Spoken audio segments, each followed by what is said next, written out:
Hello YouTubers, Joe Kersey here.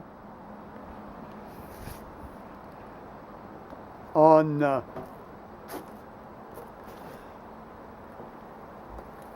October 5th, Sunday, 2014, at it's about 2:30 in the afternoon Eastern Daylight Time now.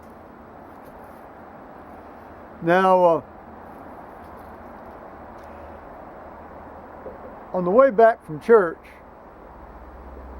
I noticed that there was a real estate advertising sign in my yard, so I had to come back in my driveway, go back up and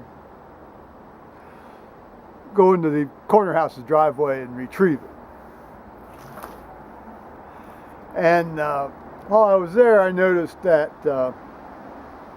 and I should have actually noticed this on the way home, actually, as I drove by it on the way home, that the two back doors were standing open. Which means that we had been broken into again, or that house had been broken into again. As was indeed the case, you could see the marks where they had used, like a crowbar to get in. They didn't break the lock. They didn't break the locks this time. Interestingly, somehow they were able to get the thing open without screwing up the lock. Well, it wasn't really a lock. It was one of these things that you slide into a little bracket from the inside. And of course, the other back door, they did break the first people in had broken the lock on that, so there was no problem them getting in that one. Since there really wasn't anything else in there to take except for the furnace and the oil tank, they didn't seem to do anything in the house. They didn't trash it, They didn't leave a big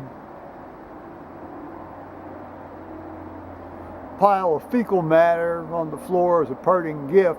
That's often done, I understand, with these guys that come into people's houses and take stuff, like a little parting shot, a little goodbye gift, a thank you gift.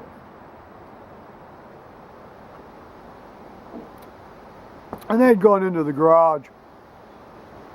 But again, there wasn't anything in there. There may have been one other set of overhead, sort of like shop lights in there. And if that was the case, they did take those because all the shop lights in there now are gone. So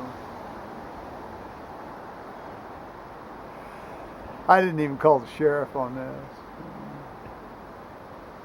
What's the point? So, people have been in there 3 times. I think the first 2 times were by the same outfit.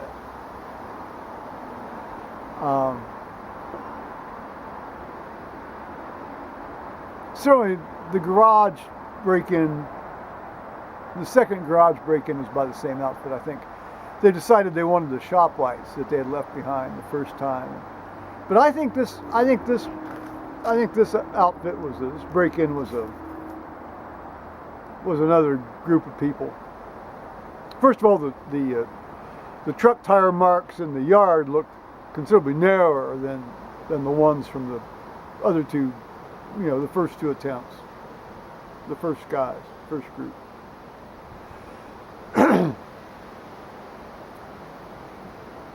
I might just have to put a sign up there on the door, don't bother, guys, everything's already gone. Or, please at least close the door behind you on the way out.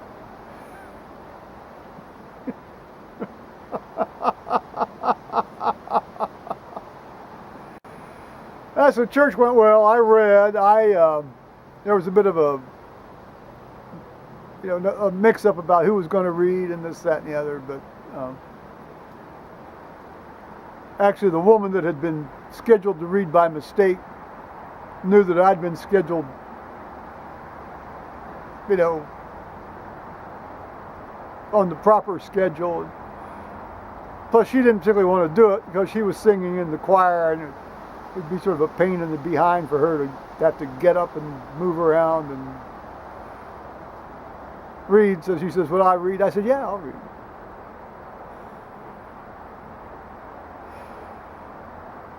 Poor Roseanne was, I think, kind of feeling the strain today. Our priest resident,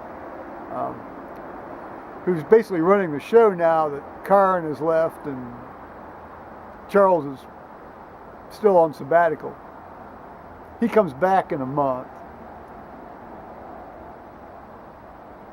But she was showing the strain. You know, there've been several people in the hospital she's got to visit, and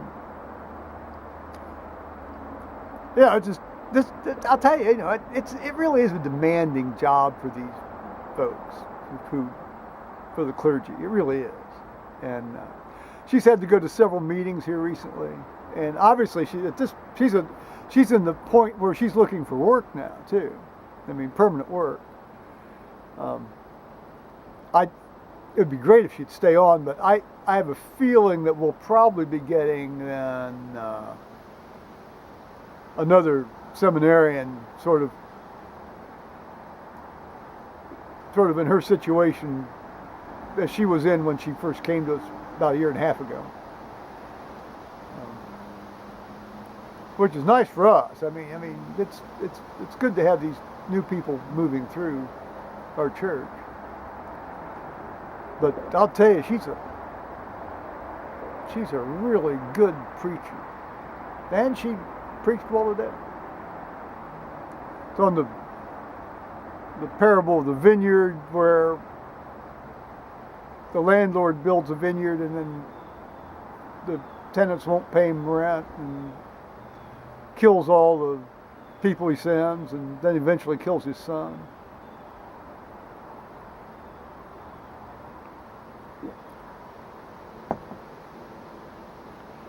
Well, okay. Well, interestingly enough, this morning when I checked my email, one of the guys from the dorm, East Baker Hall, the dorm in my October autobiographies series, which will continue either tomorrow or the next day,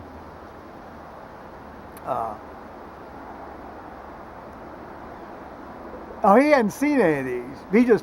He contacted me through the Ohio State University alumni website. I guess you can contact them and then ask them to forward a message, and they'll forward a message. And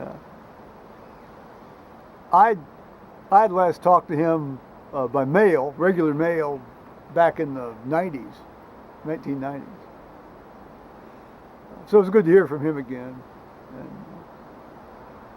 so maybe we'll get emailing back and forth a bit. Well, nice and cool here. It's about 52. It's down 39, 38 this morning. I guess Delaware, north of us, had a little sleet or snow yesterday. We didn't get any of that here yesterday, that I'm aware of. But I was pretty much paying attention to what was going on outside yesterday.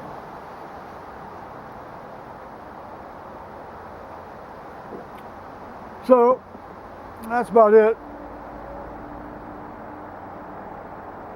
Nice day. I love this kind of weather. This is tremendous. Alrighty.